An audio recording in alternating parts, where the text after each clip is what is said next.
വാ, അവിടെ അതോ വായന തീർന്നു. എവിടെ ഒരുങ്ങി കെട്ടി വരുമ്പോഴത്തേനും അവിടെ ചോറൊക്കെ തീരും. ഞാൻ വീട്ടിലാണെങ്കിൽ ഒന്നും വെച്ചില്ല. പോവാ, ഞാൻ എന്റെ കൊച്ചുമക്കളുമായിട്ട് ഇന്നങ്ങ് കളിച്ചു പോയിടി. അതാടി ഇത്ര വലിയ പാത്രം മതിയാ? തികയോ എന്തോ? വാ പോവാണ്ട. ഓ സമയം എത്രയായില്ല. പെണ്ണുങ്ങൾ വന്നാണില്ലേ കമ്പനി പെണ്ണുങ്ങള്. അവന്മാർ ഇപ്പൊ വന്നു കാണും. എടി വാ വേഗം പോവല്ലേ. കല്ലേ മഞ്ഞൊക്കെ ഒരുകൂടെ പാത്രമൊക്കെ ആയിട്ട് വന്നിട്ടുണ്ട്. അവിടെ നമുക്ക് 50 കവറും കൂടി മേടിച്ചോണ്ടെങ്കിൽ വരാടി. ദോൾമാരോ വരും. നമ്മളാ വെയിലത്ത് നിന്ന് ഇത്രയും ഇതായത്.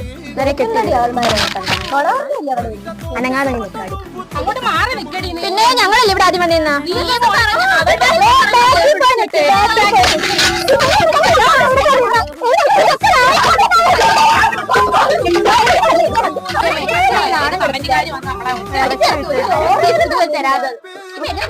സമൂഹത്തേക്ക് പോകാൻ പറ്റത്തില്ലല്ലോ. ഇനി ആ പറ്റത്തോട് ചെല്ലല്ലോ. വീട്ടിൽ ഇരുന്ന് കാണാൻ എല്ലാവർക്കും കൂടി വാ.